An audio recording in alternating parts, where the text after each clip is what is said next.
1917. En Alemania, como en los demás países beligerantes, las mujeres hacen el trabajo pesado. Los hombres han muerto, o están en el frente, o son demasiado viejos.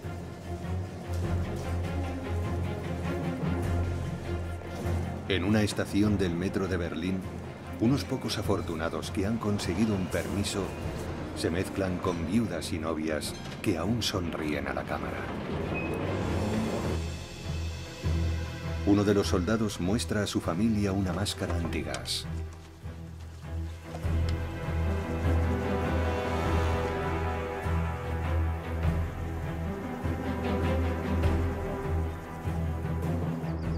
Ha traído un magnífico regalo, un auténtico tesoro, un plátano. Un verdadero lujo en un país empobrecido y hambriento, ahogado e incomunicado por el bloqueo naval británico. Alemania sigue descendiendo hacia el abismo. Apocalipsis, la Primera Guerra Mundial.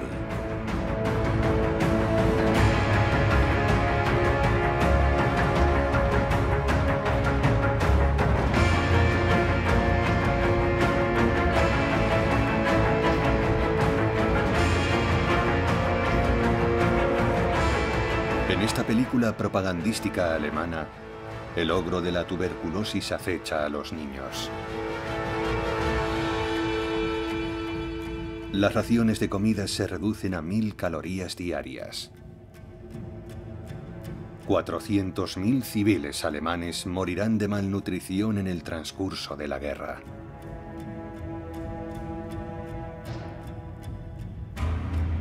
Viktor Klemperer, que llegará a convertirse en un célebre intelectual tras sobrevivir a esta pesadilla, escribe: «Nunca me ha obsesionado la comida, pero ahora me voy a la cama y me despierto muerto de hambre, cansado, con mi imaginación exhausta, y pienso una y otra vez, si al menos tuviera más patatas». El Kaiser Guillermo II continúa disfrutando de opíparas comidas. Él y su corte deberían estar más preocupados por el destino del pueblo alemán, que ya ha perdido 1 millón de soldados en los distintos frentes.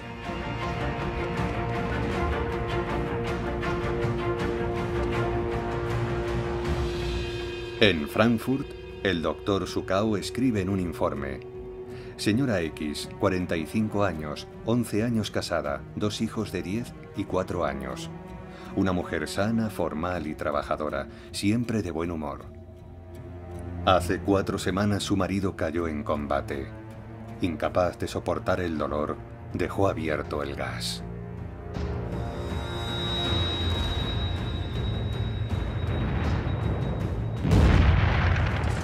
En las trincheras, después de 3 años de guerra, los hombres están furiosos y desesperados. Cuarta parte. La rabia.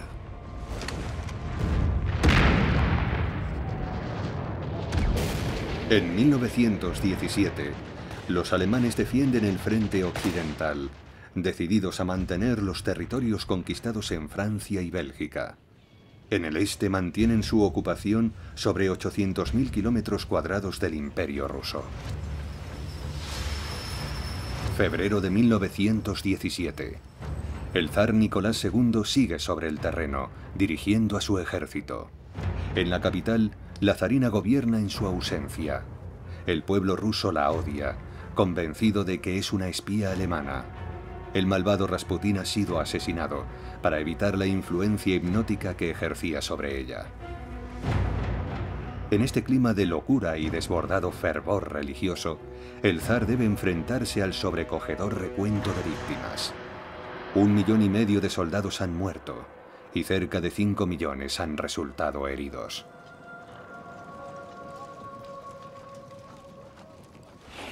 En Kiev, esta nueva fábrica de prótesis que trata de socorrer a los numerosos mutilados se convierte en el símbolo de un régimen tullido. La guerra ha amputado la riqueza y la energía de Rusia, su fuerza vital.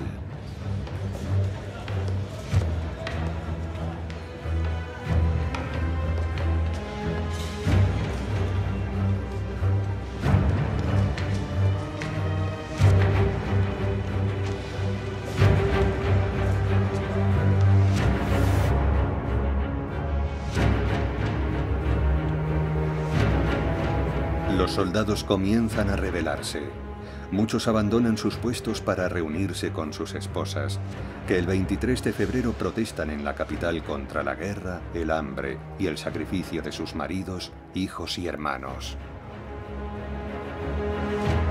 Los estudiantes y los trabajadores se unen a ellas.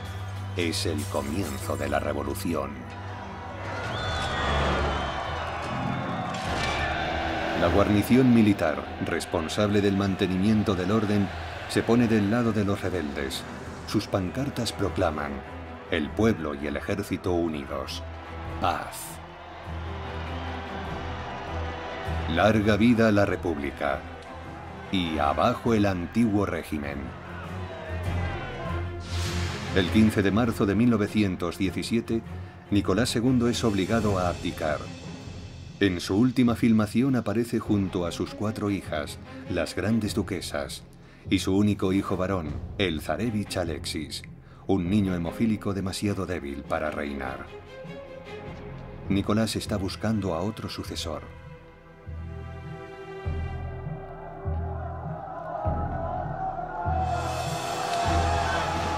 Pero el descontento ha llegado a tal punto que el Soviet, el Consejo Revolucionario de la capital, exige el fin de la dinastía Romanov, que ha arrastrado a Rusia a la guerra.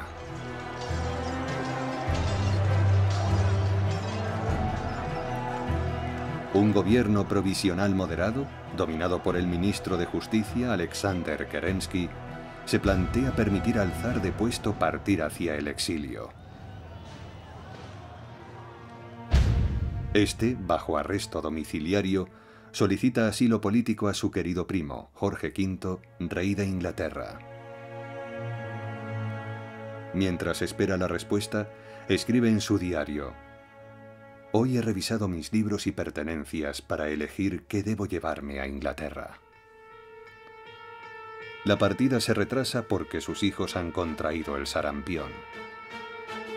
La zarina ordena que se les rape la cabeza, lo que parece divertirles. Pero han perdido un tiempo precioso. En Inglaterra, el rey Jorge V no quiere poner en peligro su popularidad, y mucho menos su trono.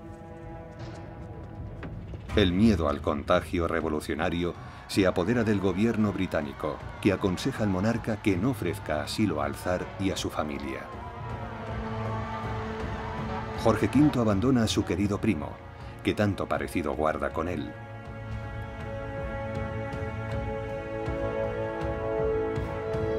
Los grandes imperios empiezan a caer. En Rusia, muchos se preguntan si la revolución pondrá fin a la guerra. Pero Kerensky, presidente del gobierno provisional, necesita el apoyo de sus aliados británicos y franceses, así que él también aviva las llamas del patriotismo.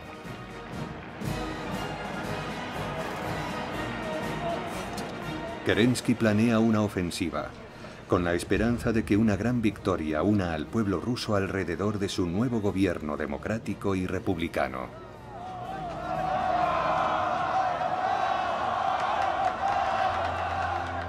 El imperio austrohúngaro también se tambalea. Los pueblos que lo forman están muriendo de hambre por culpa del bloqueo. Viena ha perdido a su emperador hace apenas unos meses. Francisco José I muere a los 86 años después de reinar durante más de medio siglo. Pero no abandona este mundo sin contemplar el desastre que contribuyó a desatar tras el magnicidio de Sarajevo de 1914. Sus generales le empujaron a la guerra, pero ahora la mitad de su ejército ha sido aniquilado. ¿Qué pondrá fin a esta carnicería? En su autobiografía, El mundo de ayer, Stefan Zweig captura el pesimismo reinante. Zweig escribe: los escalones del Templo de la Paz están cubiertos de sangre. Es una pesada herencia para su sucesor, Carlos I de Austria, A sus 29 años, el nuevo emperador es muy consciente de la fragilidad de su imperio y de las ansias independentistas de los checos, los eslovacos y los eslavos del sur. Carlos ha servido en el frente, odia la guerra y es contrario a la táctica de asaltos inútiles por su terrible coste en vidas humanas. Él y su esposa, Zita, son devotos católicos. Lo que desea por encima de todo es negociar la paz, y temeroso de que la revolución se extienda desde Rusia, afirma: las oleadas de agitación revolucionaria lo barrerán todo. Si los monarcas no acordamos la paz, los pueblos lo harán pasando por encima de nuestras cabezas. En marzo de 1917, envía en secreto una propuesta de paz a París que despierta el interés de Francia e Inglaterra. Pero Carlos se niega a hacer concesiones a Italia y las negociaciones fracasan.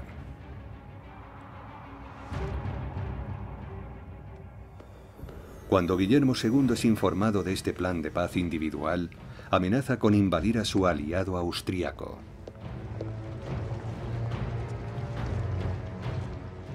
El Kaiser hace una contraoferta, sugiriendo que las partes beligerantes acepten las posiciones actuales.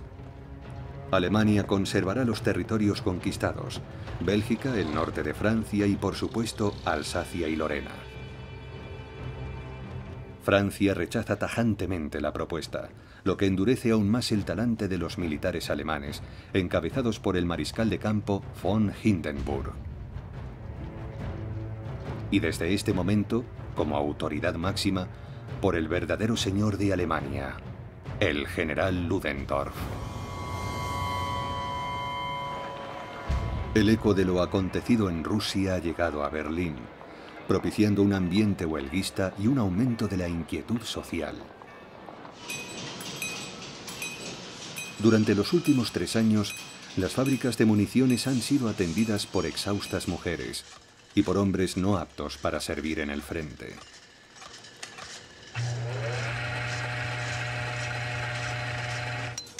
La famosa Buchfrieden, la sagrada tregua entre los socialistas y el gobierno, empieza a resquebrajarse. Líderes socialistas emblemáticos abandonan el Partido Socialdemócrata y fundan el movimiento revolucionario espartaquista, que exige el fin inmediato de la guerra.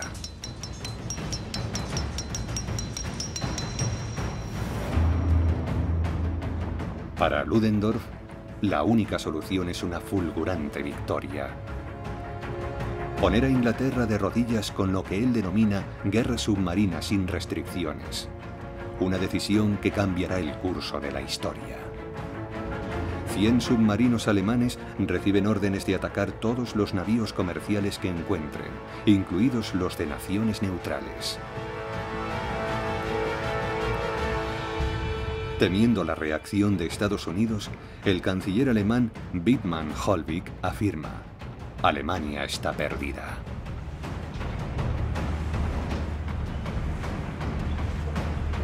Los U-Boot reciben la orden de disparar sus torpedos contra cualquier buque que transporte suministros a Inglaterra, incluidos los estadounidenses.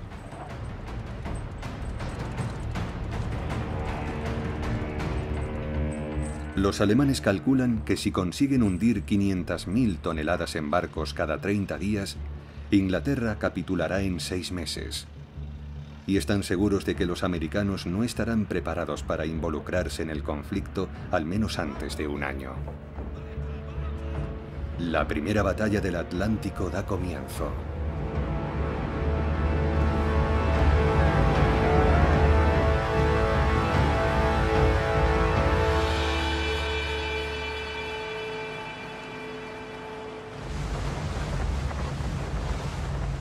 Los capitanes de estos submarinos son los nuevos héroes de Alemania. Y el más destacado es este descendiente de emigrantes franceses, ahora un prusiano modelo, Lothar von Arnaud de la Perrière. Su submarino, el SMU-35, aparece en una película propagandística que glorifica sus hazañas. Orgulloso, abre el famoso registro de buques Lloyds, en el que figuran todos los navíos comerciales del mundo, y tacha su última presa.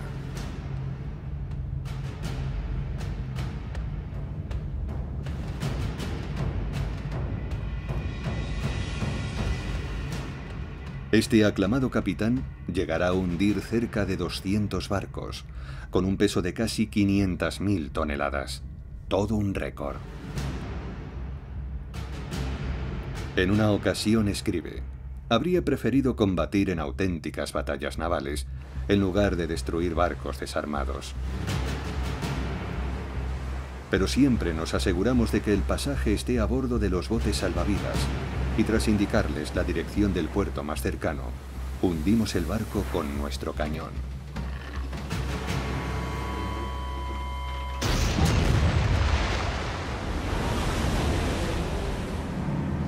Algo que no se ajusta a la realidad, ya que estos hombres que vemos aquí celebrando una de sus victorias no suelen preocuparse mucho por el destino de sus víctimas.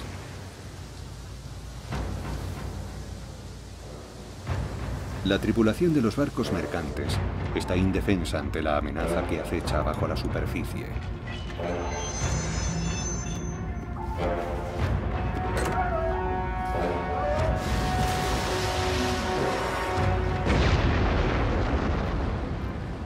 Como los 1.700 soldados franceses que viajan en el buque de transporte Galia, otro de los objetivos de Arnaud de la Bruyère, que lo hunde sin piedad. La guerra submarina sin restricciones confirma los peores miedos del canciller alemán. El 17 de marzo de 1917, los alemanes hunden 3 mercantes americanos en el Atlántico. El presidente estadounidense Woodrow Wilson no puede seguir siendo un pacifista. Para él, Francia es la cuna de la Declaración de los Derechos Humanos, y si Francia está amenazada, también lo está la democracia. Wilson declara: Estados Unidos tiene el privilegio de verter su sangre por los principios que le dieron la vida, la felicidad y la paz que ha atesorado.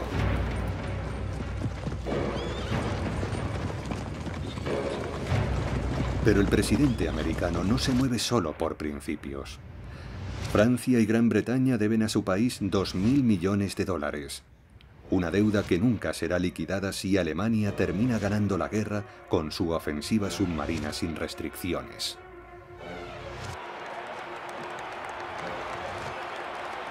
Hasta ahora, Estados Unidos se ha beneficiado de su neutralidad.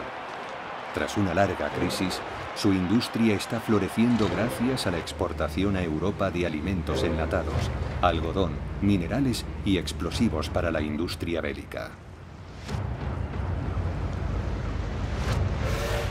Se ha convertido en un país poderoso, y Wilson desea que juegue un papel de liderazgo en el mundo que emergerá de la guerra. Pero en 1916, en su campaña por la reelección, Wilson había prometido a 6 millones de votantes de origen alemán que Estados Unidos se mantendría neutral. La prensa preconiza el aislacionismo y se opone a cualquier intervención militar. Wilson debe buscar la manera de poner a la opinión pública a favor de la guerra. Y no tarda mucho en encontrar los argumentos que necesita para defender su postura.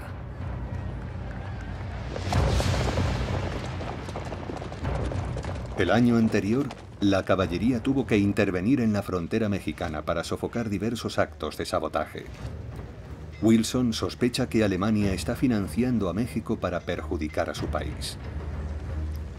Algo que se ve confirmado por un telegrama interceptado por el Servicio Secreto Británico, en el que Alemania promete a México los estados de Texas y Arizona si termina ganando la guerra.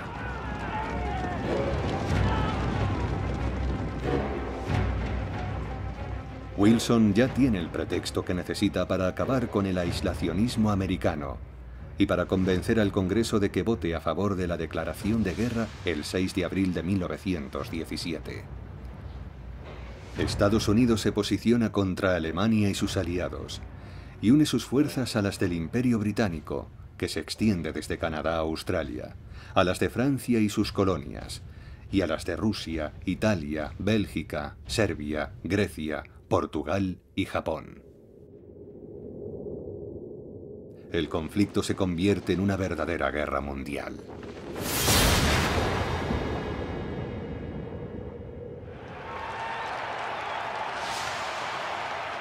El 24 de abril, el mariscal francés Joffre visita Estados Unidos para reafirmar la alianza.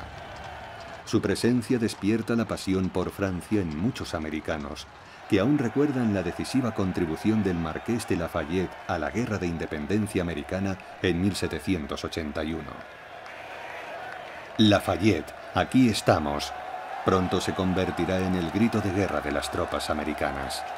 En Francia ya existe un escuadrón Lafayette formado por pilotos voluntarios. La bandera francesa ondea junto a la estadounidense, la británica y pancartas que proclaman: el infierno es demasiado bueno para el uno.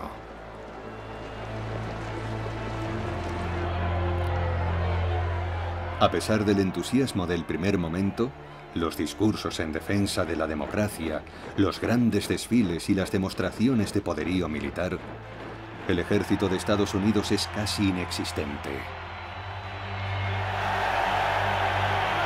Apenas 125.000 hombres, entre ellos 15.000 marines, los únicos soldados auténticos.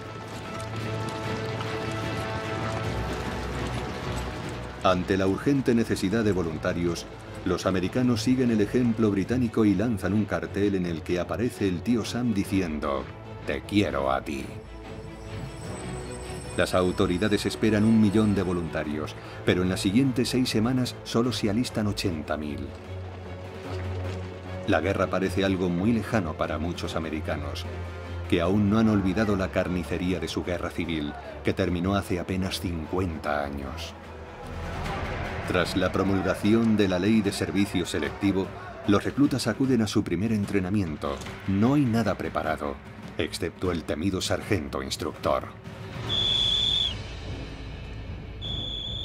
No hay suficientes uniformes, y las prácticas se hacen con fusiles y cañones de madera.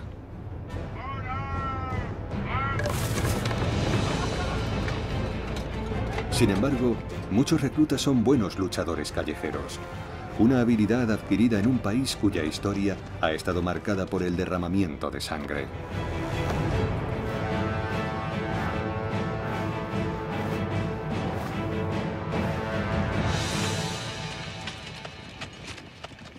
Muy pronto estos muchachos se verán inmersos en una guerra de verdad.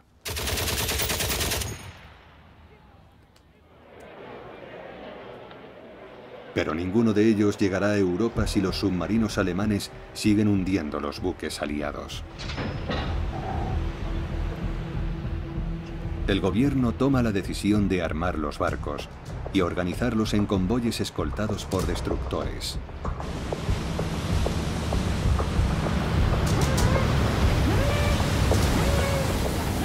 Los destructores son pequeños, ágiles y veloces, y sus tripulaciones están entrenadas para detectar los periscopios de los submarinos.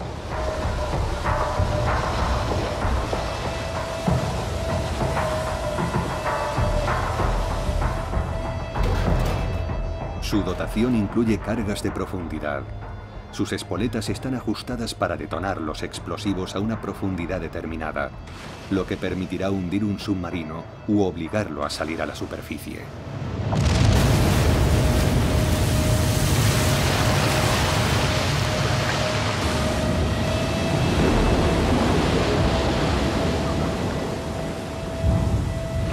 El sistema de convoyes permite que lleguen más suministros a Inglaterra y Francia.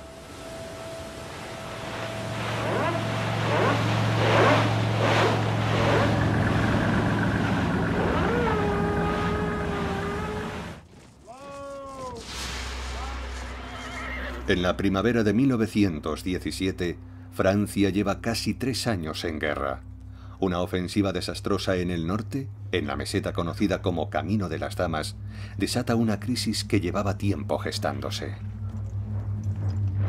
Las tropas no entienden que sus superiores sigan ordenando cruentas cargas suicidas, pese a su demostrada inoperancia.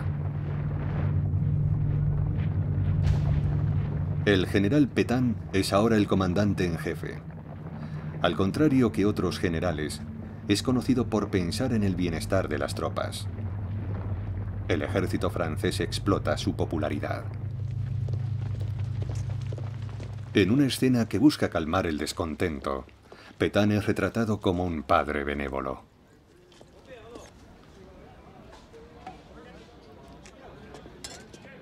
El general prueba el vino Peleón, ordena que se mejore la sopa y reparte tabaco. Su expresión solemne transmite el carisma y la determinación de un gran líder.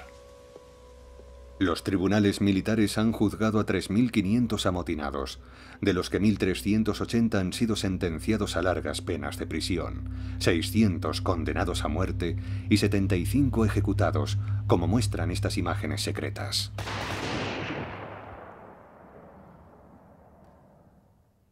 En una carta confiscada por los censores, un soldado francés escribe: «Si las mujeres supieran lo que ocurre aquí, se levantarían como una sola y gritarían: devolvednos a nuestros maridos. Abajo la guerra». En otra carta interceptada a un soldado del 36 Regimiento de Infantería leemos: «He protestado como los demás. Estoy demasiado cansado. Mi querida y dulce esposa, disculpa mi debilidad, pero ya no soporto esta guerra». El cabo Louis Barthas confía sus reflexiones a su diario. Está estallando la revolución en Rusia. Esos soldados eslavos sometidos a una disciplina de hierro, que marchaban hacia la muerte como esclavos sumisos, por fin han roto las cadenas. Pero cuidado, una palabra subversiva significa un consejo de guerra. Ni una sola carta se envía sin abrir.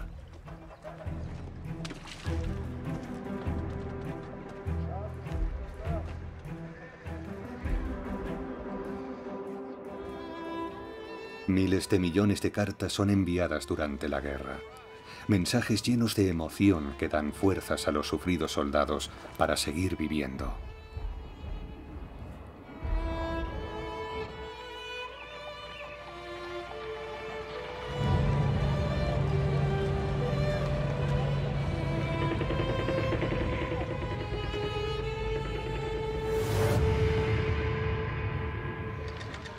Todos saben que sus cartas pueden ser leídas por los censores.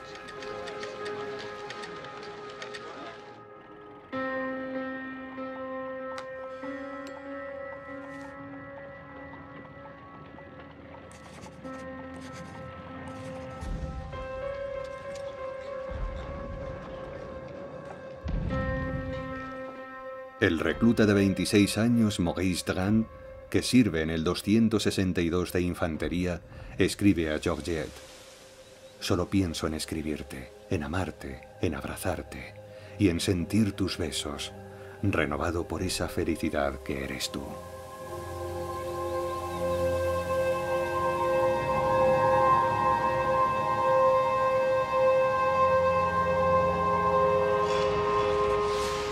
Junio de 1917. Miles de soldados disfrutan de permisos. Pétain parece haber cedido a una de sus exigencias, pero en realidad está aplicando una ley hasta entonces ignorada, que garantizaba 7 días de permiso cada 4 meses. Miles de hombres regresan a sus casas, como Gaston Lavie, de 41 años, que ha combatido en la batalla de Verdún. De vuelta en casa, en París, se muestra amargado. A nadie le importamos. Nos están sacrificando. Somos los pobres diablos del frente. Nos sentimos olvidados, despreciados, fuera de lugar, como si no existiéramos.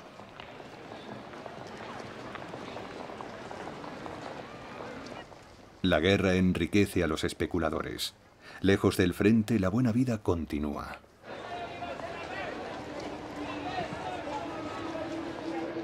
Muchos soldados han pasado demasiado tiempo sin sexo. Su miserable paga solo les permite aliviarse con prostitutas. Algunas llegan a atender hasta a 50 clientes en un solo día.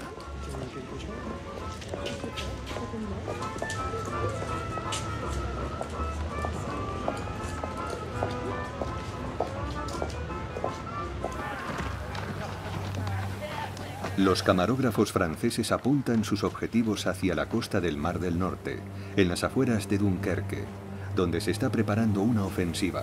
Los soldados disfrutan como niños en un campamento de verano. En junio el agua está helada, y estas imágenes, concebidas para dar ánimos a las tropas, no convencen a sus familias. En las ciudades, las mujeres se ponen en huelga contra la explotación, la pobreza y la soledad.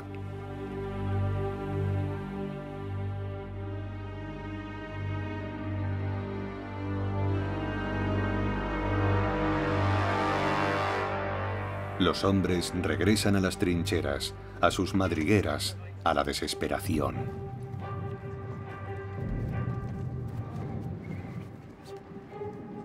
Muchos caen en un estado de alteración mental, como el oficial de artillería Guillaume Apollinaire, uno de los mayores poetas de Francia, que tras ser herido de gravedad en la cabeza, escribe: «Los cañones, como falos, fecundan la adorable tierra».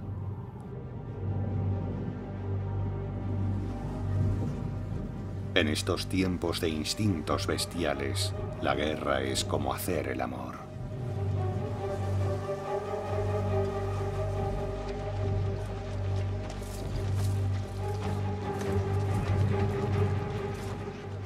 La oleada de motines se disuelve entre la resignación, la impotencia y la falta de coordinación con las protestas de las fábricas. Pero el ejército francés no tiene fuerzas para más ofensivas. La llegada de las primeras tropas americanas trae un rayo de esperanza.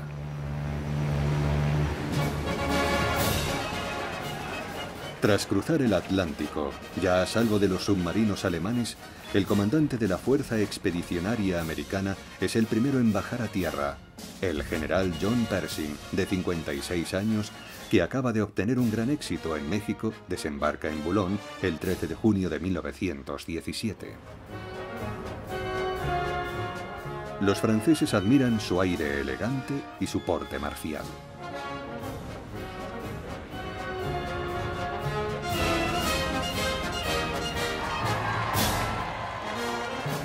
Los parisinos le dan la bienvenida con una esperanza que nace de la angustia. Acompañado por el mariscal Joffre, su primer acto oficial es presentar sus respetos ante la tumba de Lafayette. A 5.000 kilómetros de su hogar, el ejército americano luchará por vosotros.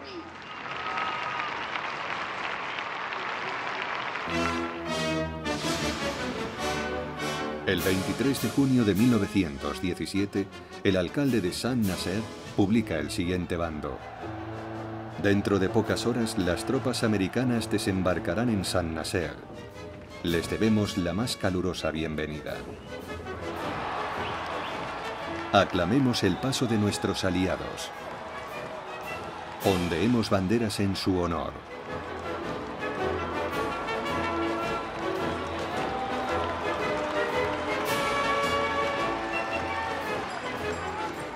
Nuestras dos grandes repúblicas combaten por los mismos ideales de civilización, justicia y honor. Larga vida a los Estados Unidos de América. Larga vida a Francia».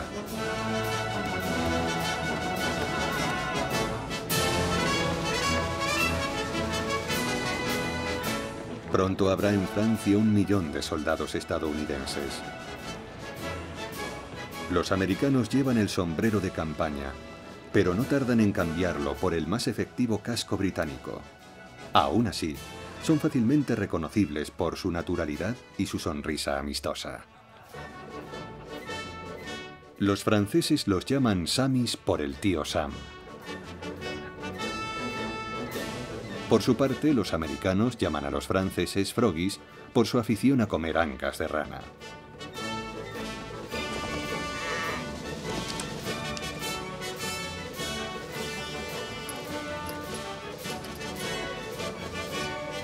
El bostoniano cabo Charlie Bell, de 20 años, escribe: «Esta gente bebe vino como si fuera agua».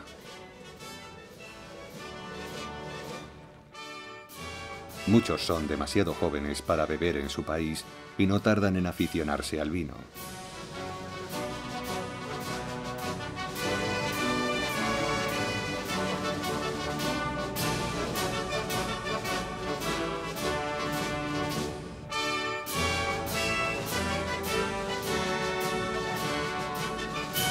Un soldado escribe al New York Tribune: hemos venido a luchar por Francia y a cambio somos acosados por gente ansiosa que solo ve en nosotros el signo del dólar.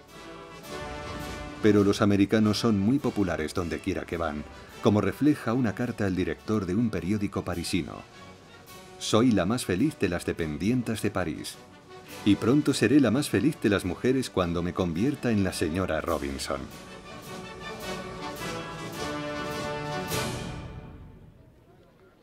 Los franceses y los británicos intentan convencer a Pershing de que acceda a integrar a sus tropas en las unidades europeas. Pero este se niega e insiste en mantener un ejército propio, y argumenta: nadie pone vino nuevo en odres viejos. Como concesión, asigna a los cuerpos conjuntos unidades de soldados negros.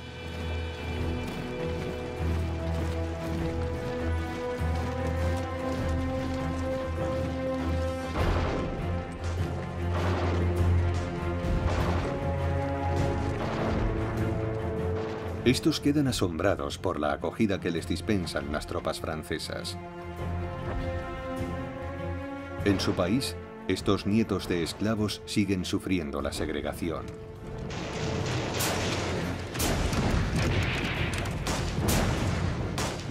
Su comandante francés, el general Gouavé, declara: jamás olvidaremos el heroísmo de nuestros camaradas americanos de color. La forma en la que los generales franceses demuestran su compromiso con la igualdad es enviando a todos los soldados a una muerte segura. Pero en el ejército americano, los soldados de color suelen ser relegados a tareas ajenas al combate. Ellos traerán al viejo mundo la música del nuevo. El jazz conquista el continente.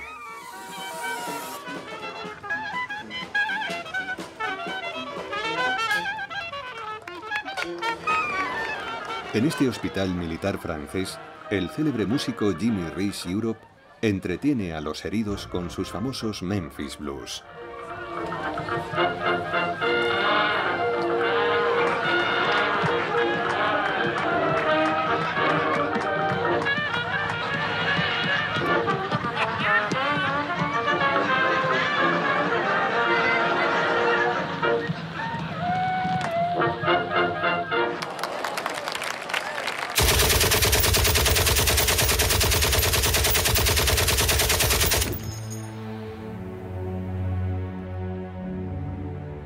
Para corregir su insuficiente preparación, los soldados estadounidenses son adiestrados por instructores franceses y británicos. Llevará tiempo convertirlos en verdaderos soldados. Sus necesidades de equipamiento también son urgentes.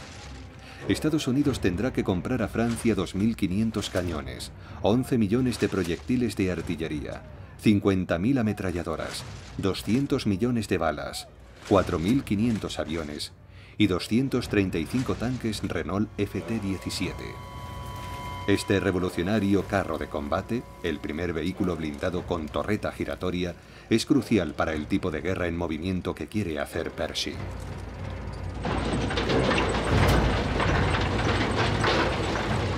Para financiar el desorbitado gasto militar, los Estados Unidos hacen una emisión masiva de bonos de guerra. El pequeño vagabundo de Charlie Chaplin, en aquel momento el actor de cine más famoso del mundo, exhorta al público a participar.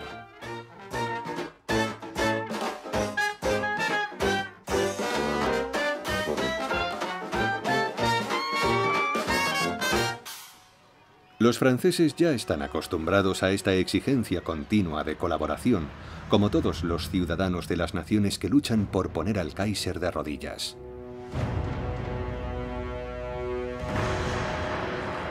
Una década antes de que el sonido llegue al cine, un soldado se dirige directamente al público mientras detrás de la pantalla un actor de carne y hueso le pone voz. Señoras y señores, solo tengo una cosa que decirles. Suscriban bonos.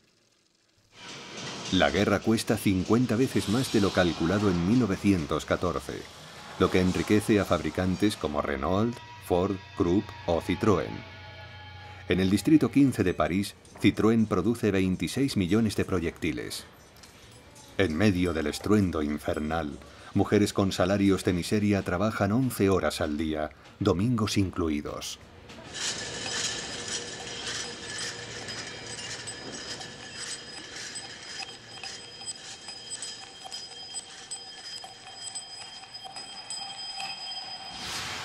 El 1 de julio de 1917, el rey de Inglaterra, Jorge V, vuelve a Francia para inspeccionar el frente.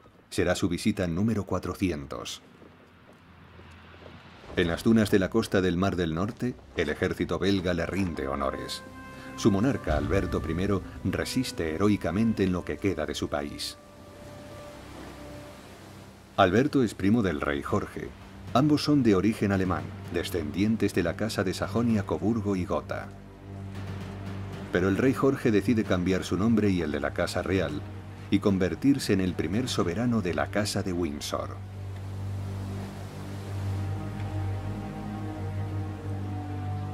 Los submarinos alemanes han causado muchas muertes y llevado el hambre a Gran Bretaña. Jorge V baraja una solución.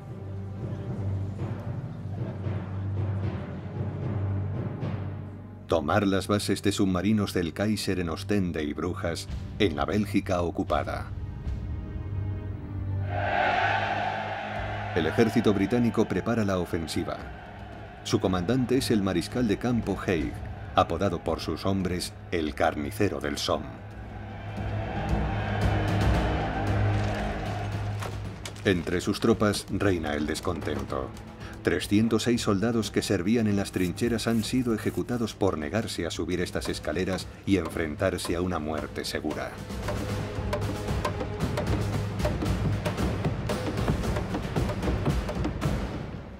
En abril de 1917, tan solo unas semanas atrás, 10.600 canadienses resultan muertos o heridos de gravedad en el asalto a la estratégica cresta de Vimy. Encontrar voluntarios para cubrir las cuantiosas bajas resultará una tarea difícil.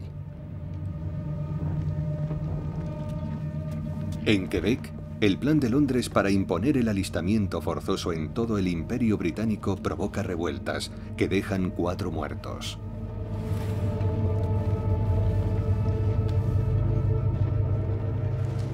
El primer ministro británico, David Lloyd George, de 54 años, se opone a una nueva ofensiva en Flandes, donde las defensas alemanas son las más fuertes del frente occidental. Los soldados del Imperio Británico sacrificados ya superan los 200.000, una cifra que horroriza al primer ministro, un centrista prudente.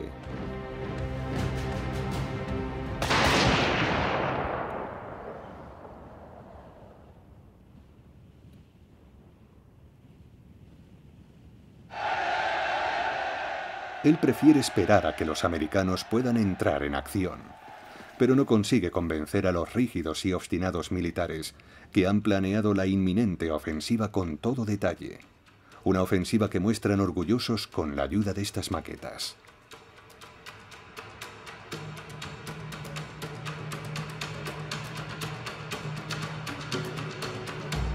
El objetivo es romper las líneas alemanas cerca de la población belga de Passchendaele.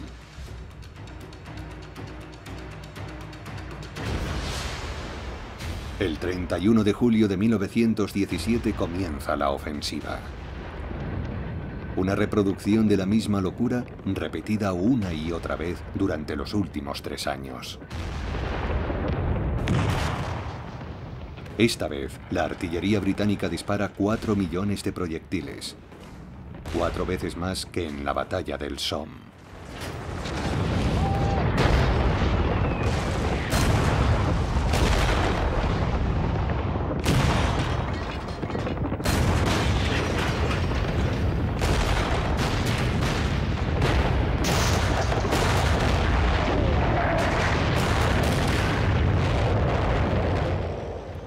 Después de 15 días de fuego ininterrumpido se envía a los tanques, pero esta vez en un número muy superior. 100 blindados Mark IV de 30 toneladas, equipados con 3 ametralladoras y 2 cañones, aplastan las barreras de alambre de espino, abriendo paso a 2 divisiones británicas que, apoyadas en los flancos por unidades francesas, se lanzan contra las posiciones alemanas. A pesar del intenso fuego enemigo, su avance es espectacular. Hasta que de repente, algo los detiene en seco. Una violenta tormenta, inusual en julio, convierte el terreno castigado por las bombas en un mar de barro, como describe el capitán Edwin Bond, del 1er Regimiento de Warwickshire. Oigo gemidos por todas partes. Los heridos se arrastran hacia los cráteres en busca de protección. La lluvia no cesa y los hoyos se llenan de agua. Incapaces de moverse, muchos se ahogan. Un oficial solloza a mi lado. Mis hombres están bloqueados. Me arrastro sobre algunos cuerpos y una mano temblorosa me agarra. Horrorizado, tiro de ella y saco a un hombre vivo de debajo del montón de cadáveres.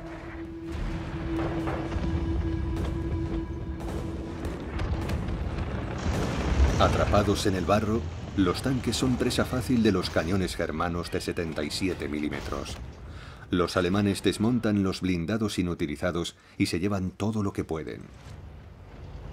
Su país se ha quedado sin acero por culpa del bloqueo aliado.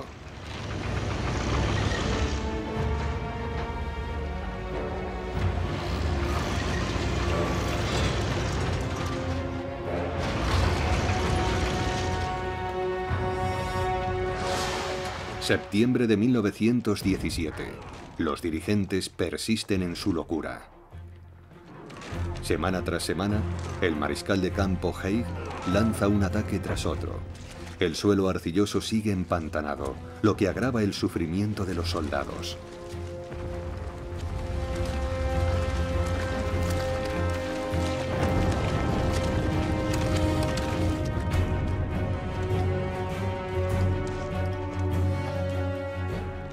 Las líneas telefónicas están cortadas. Tan solo las palomas mensajeras pueden atravesar la cortina de fuego. Haig recibe terribles noticias, pero minimiza la gravedad del desastre en sus informes al gobierno.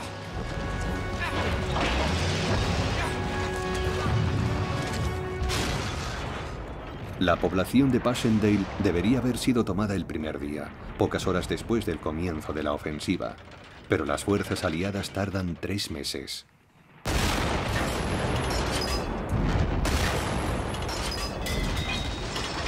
Finalmente es conquistada por los canadienses tras un sangriento asalto calle por calle.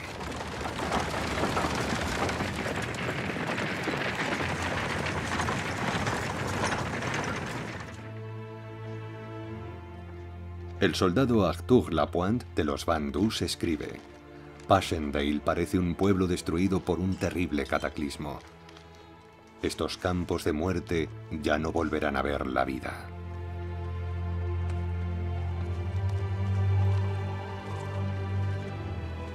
...217.194 soldados del Imperio Británico han muerto para avanzar apenas 8 kilómetros. Los alemanes pierden casi 300.000 hombres. El primer ministro británico, Lloyd George, declara: Passchendaele será recordada como una de las más sangrientas y más inútiles batallas de la historia.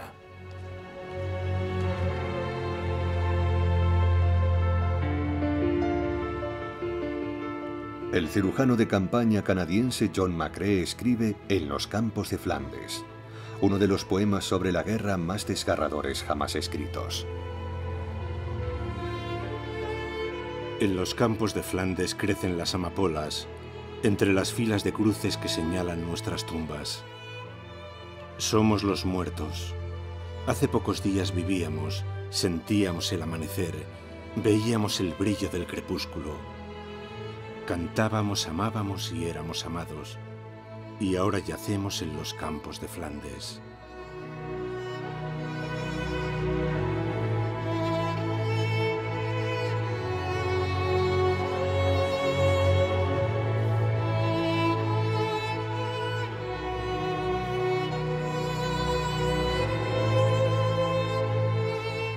Mientras, los que aún siguen vivos resisten, con la esperanza de que llegue el día en que sean liberados.